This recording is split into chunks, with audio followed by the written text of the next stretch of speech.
All right, well, I am super excited. Today we're going to take a look at Arcol. Everyone is talking and raging about it. I don't know why. It's basically a version of SketchUp, but we're going to take a look at it. I'm going to give my first reactions opening up the tool. I'm really glad that they released this to the public for people to react and to use and to see how maybe this is different from SketchUp.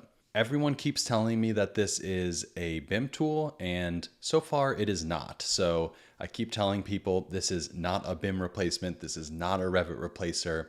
If anything, this is akin to a SketchUp.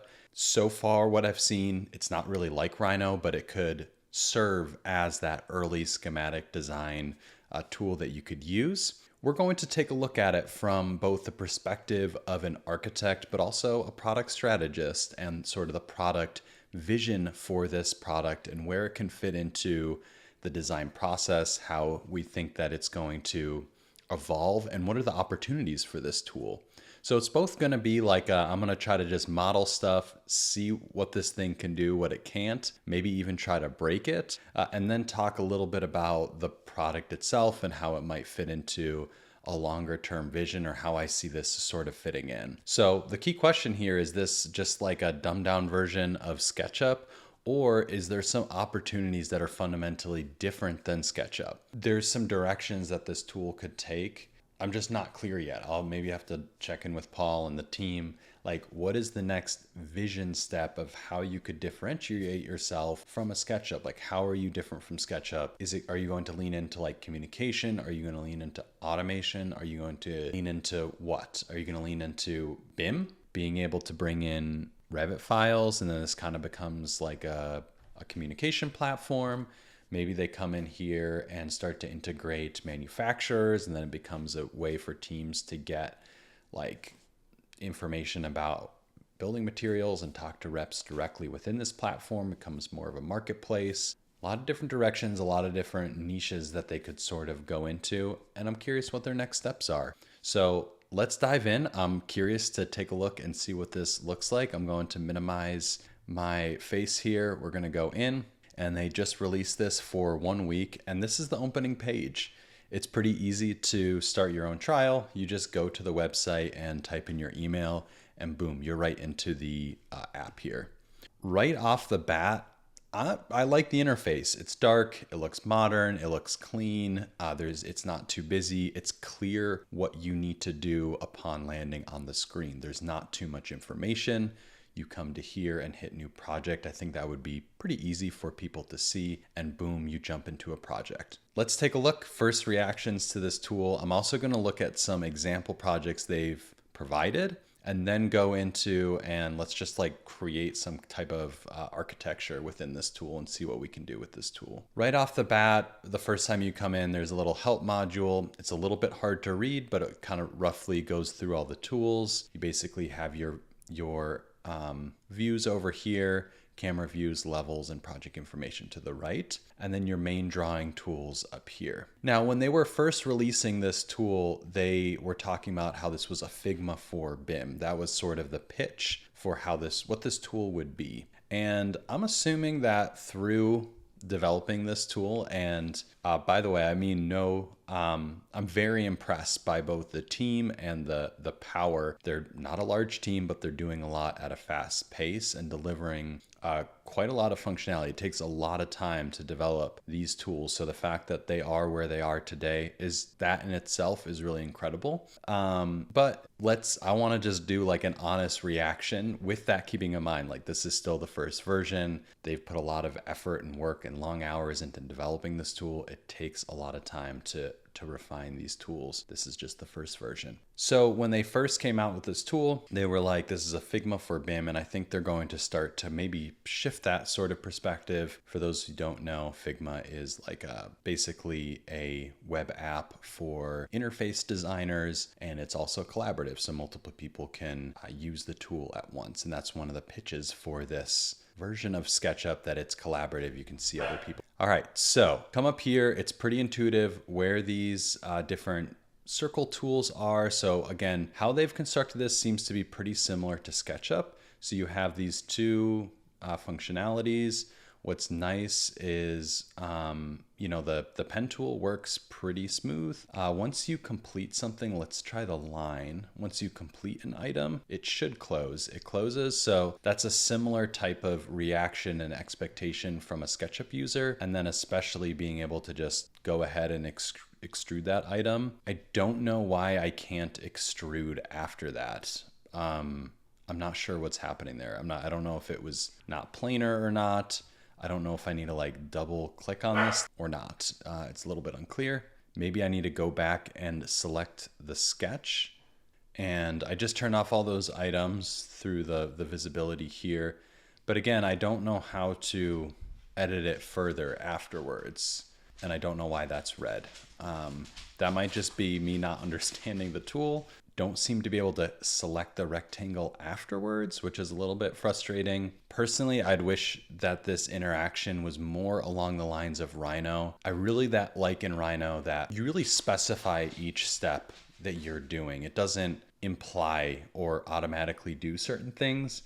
And I know a lot of SketchUp users really like that fast iteration process. But for me, I want to choose if I'm going to close a curve or not, because I don't know if I'm going to extrude that or not. I might do another action with it. That's just a personal preference. Again, I'm not sure why I can extrude this thing, but then I can't extrude the edges. And we'll have to find out why that's the case. I really don't know. I need to move my monitor here. Okay, so let's add some levels. Let's add a level 2. Maybe that will let me customize some of these items. Not sure. So active, you kind of work on the active level and then you draw items and it goes like so. All right, so we will extrude this. Again, I don't know why I can't extrude in that direction. Nevertheless, let's continue. Maybe you need to be in an orthographic view. Nope. Maybe you need to adjust this in the top view. Nope. Maybe you need to be in the elevation view. I don't know. I don't know what's going on. Don't know what's going on with that. Okay. So let's explore some of the functionality here. Let's go back to level 1. I also don't know why things and lines are purple, but I guess that's just the way it is. In keeping with branding, keep it purple. So let's just do a basic extrusion and let's add some elements. Let's see what kind of elements we can add. I can pick a theme. I can pick a project. Don't see where I can add furniture. So maybe this is, construct. Design, construct. So I did not see that right away. But okay, so here are the actual walls themselves. And those are going to detail the, let's just delete that thing. Okay, so we're on level 2. Let's just go to, we're on level 2. Let's go to level 1 and draw 2. It's not going to snap to the bottom level. I don't know if it kind of does snap to the bottom. I guess if you, and I'm in orthographic. Let's go back to perspective. I'm not really sure how I edit stuff after I've clicked on it. Like, how do I now edit this wall? Okay, there's a little like gumball-y thing there. And then does it snap back into place? Doesn't really like snap. So that is a little awkward, but I don't know how to like snap these walls back. Oh, that one's going together. So yeah, I don't really understand like how that kind of works. Let's go back to level 1 and let's see if I unsnap a wall. I'm going to go here, and if I okay, so if I can snap it to that, then it makes it so it's chamfered, I guess. Let's add a window. Let's add a door. I think the graphics are okay. I don't know if I have any issue with it. Let's see, is it easy to edit a door? Okay, you can do standard door. You can edit the color, and you can, so yeah, a little bit. And let's see what it's in the top view. It looks a little awkward in the top view, but let's see if I can move it in the top view. I cannot, doesn't look like, oh no, I can't move in the top view. Okay. Okay, let's go back and add a window. I'm gonna add a window here. That's adding some windows. Okay. I wish I could customize these things. It looks like that's not available yet. I like that things are, I can customize the sill height. Interesting. So I can't change the height in this direction. It's a little loose. I don't know why it says Revit parameters. That's interesting that it says Revit parameters. I'm curious how those will develop, how I can start to like customize these items. Let's see if the theme gets rid of this like glowing purple line. Go to theme and go to light, theme and go to system. Nope, we still have this glowing line. So it doesn't look like I can edit the windows yet. Okay. All right, so we added some doors, added some windows. Let's add a shape on the wall and see how that, okay, that's going to just default to the plane. So it looks like, let's see if I select a wall, can I draw a object on that? Doesn't look like I can. Let's say, can I draw an object? I'm not sure what's going on. I can't draw an object there.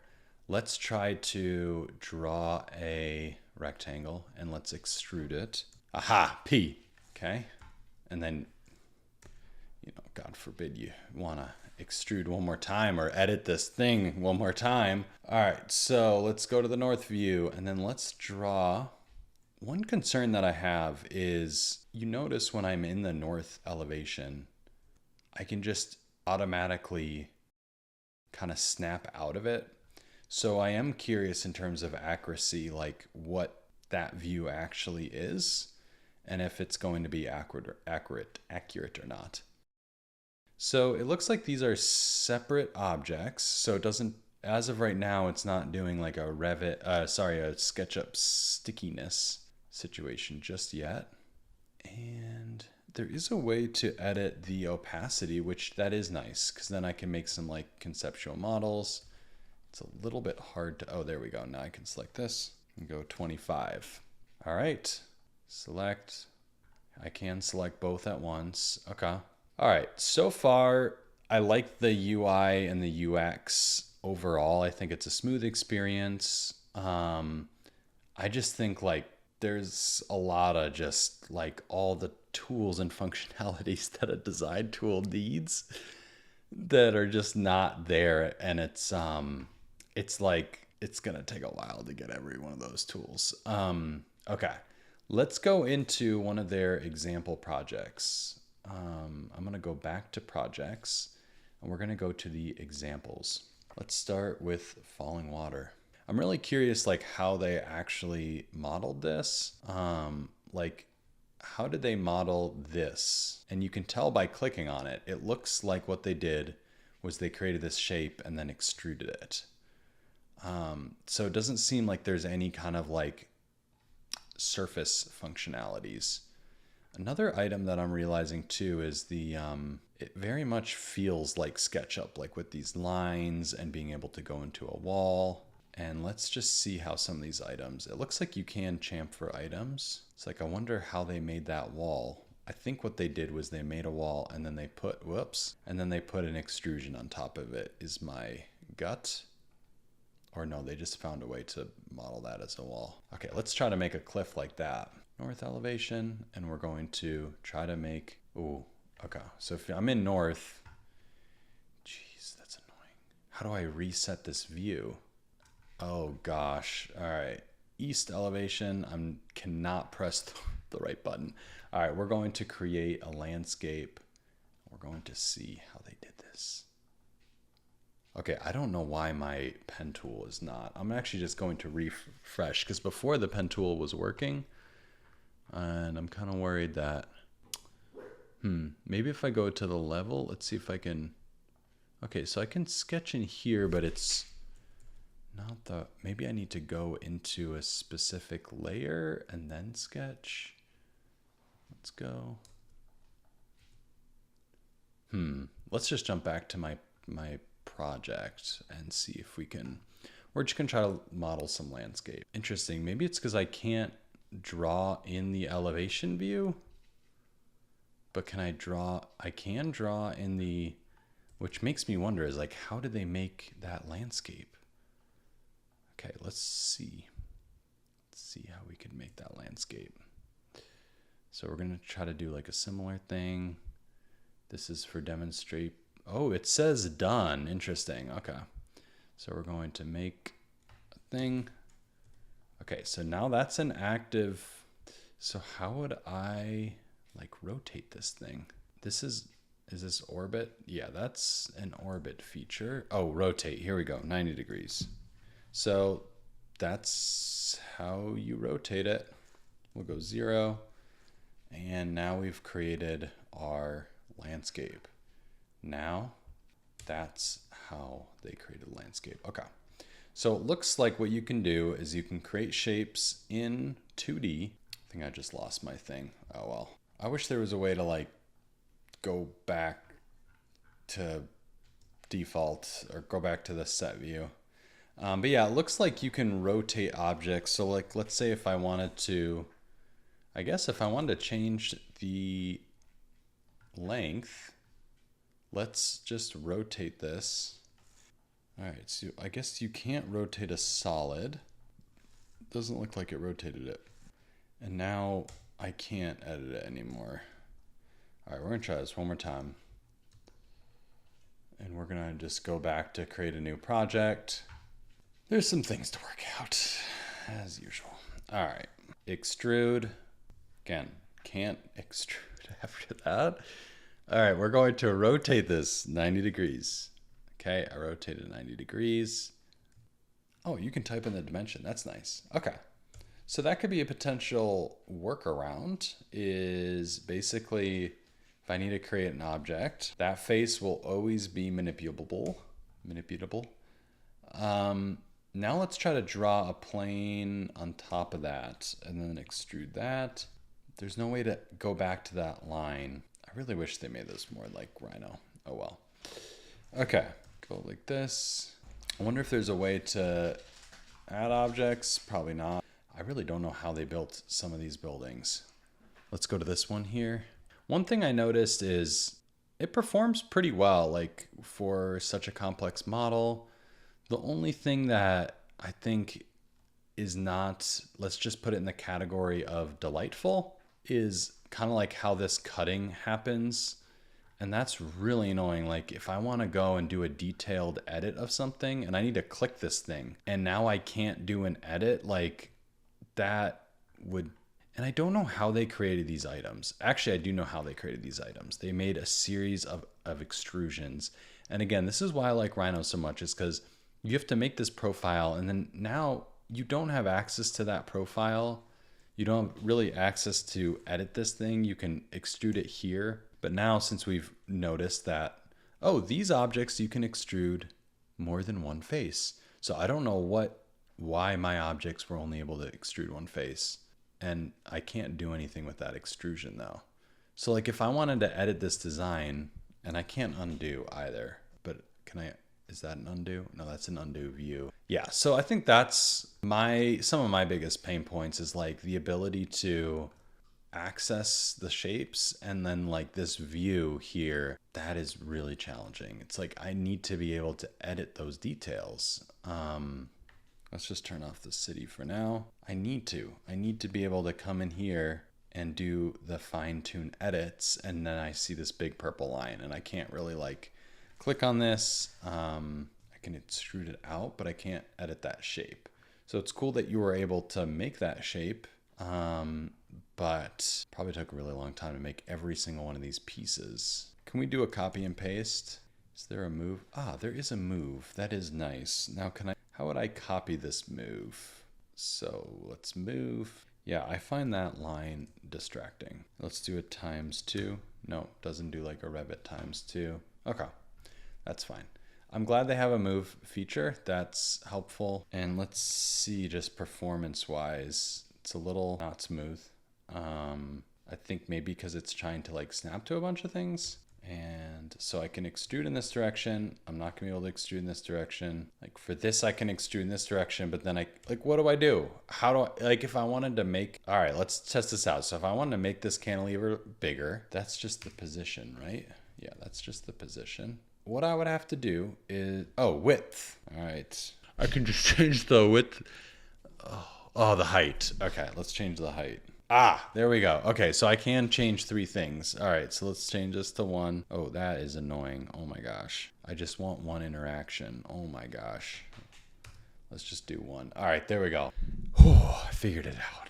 All right, so the key is making edits within here. We'll make this 1 meter. That's how you make edits. But then when you come to here, then now I can only do the height. I can't do the width. So I don't know how I would like make this wider, or like select this and offset it or anything like that. I think this was super cool to see. I'm really glad that they released this, because they need the feedback from users, from architects, from designers, to use the tool and give constructive feedback on the types of things that they want. The challenge is there's an endless bound of features and tools. So narrowing it down to those essential editing capabilities to get a project built is going to be really important for this tool to really like start to prioritize what types of features. My concern is that sometimes you need a larger feature set when you have this type of design tool. And so the question kind of goes back, like they literally are taking on the challenge of like rebuilding a design tool from scratch, which is just really challenging because you have to introduce every single tool and functionality that people come to expect from a tool like Revit or SketchUp. So there's just so much feature that needs to be added to this, versus if you had some kind of like extrusion block solver or something like that, you can kind of reduce your feature set because, hey, you can like do a lot of these things in an automated fashion and then edit from there. Here, you're just like building every single tool from the ground up, and that's a longer journey. Nonetheless, to say they have a strong team, they have a nimble team, and they have a nice vision for creating like a user-friendly design interface web tool. I'm not sure how different it is from using SketchUp on the web. I'm not sure how different it is from tools like Snaptrude, which has a lot of these functionalities, but also has automation features. So I think that's where I'm trying to still understand what are the key advantages of using this tool. And it sounds like the sharing capabilities was one thing that they highlighted, but then there's no like communication items. So like they could have approached this, for instance, as like, hey, we're going to make this like a glorified like viewer where multiple stakeholders can communicate within this tool, and really like lean into that functionality. So I think there's some directions that this tool could take. I'm just not clear yet. I'll maybe have to check in with Paul and the team. Like, what is the next vision step of how you could differentiate yourself from a SketchUp? Like, how are you different from SketchUp?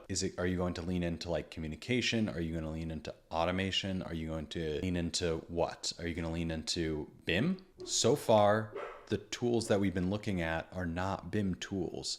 So maybe this is what it leans into. Maybe it's the BIM functionality and editability of the BIM functions.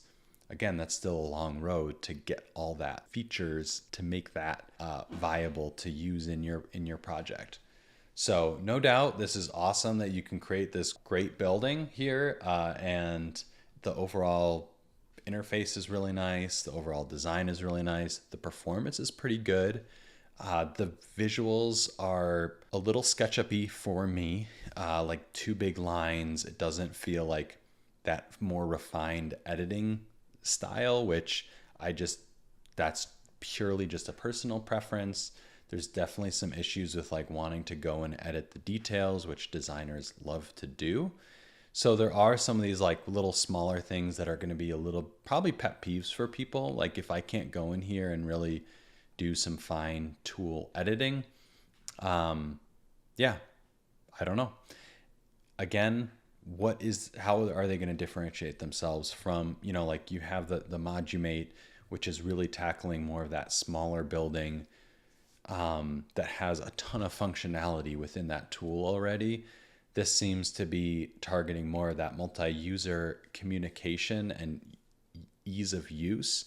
And so I think that could be a potential vision for this project, really going into the communication things. I don't think we explored the commenting, hey, I like this.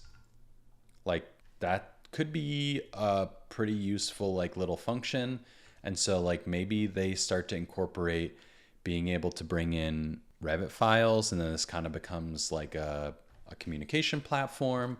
Maybe they come in here and start to integrate manufacturers, and then it becomes a way for teams to get like information about building materials and talk to reps directly within this platform. It becomes more of a marketplace. A lot of different directions, a lot of different niches that they could sort of go into, and I'm curious what their next steps are. So we'll stay tuned. Once again, this video is not sponsored by anyone. It's not sponsored by Arcol. They are more than welcome to sponsor my channel, and I'll give a much nicer review in that case. But in this case, this is an honest review, and let's face it, even if I was sponsored for this video, I would probably still give a honest review, because that's what I like to do. I like to just tell you what I think of these tools, and I'm always excited to open them up. And once again, amazing that they decided to release this to the public for 1 week for anyone to try. That was an amazing and bold move that, like, every tech company right now should just follow that. Like, whether you have a subscription model, whether you have anything, just say 1 week free. Even if you have customers, just be like 1 week free window and blast that off into the universe. Because I've already seen just this, a lot of people now just like having that quick exposure to this tool. They have it in their mind that this tool exists. And I'm like, there's all these other tools that are similar to this, that are web-based, that are maybe further along, but are probably not in the minds of designers and architects. So good on Arcol for getting the word out and doing some nice marketing, some nice visuals, and a really good tool and a very impressive team. With that, this is Nate's Studio Desk. We like to talk about all things architecture, design, technology, and how the built environment impacts our lives and how the built environment can improve our lives. We do tutorials, we do reviews, and we do reaction videos, life advice, all that good stuff, all under the umbrella of the AEC industry. Thanks for tuning in, and I will see you next time. Looking forward to talking. Let me know what you think about this tool in the comments below. Have a good day.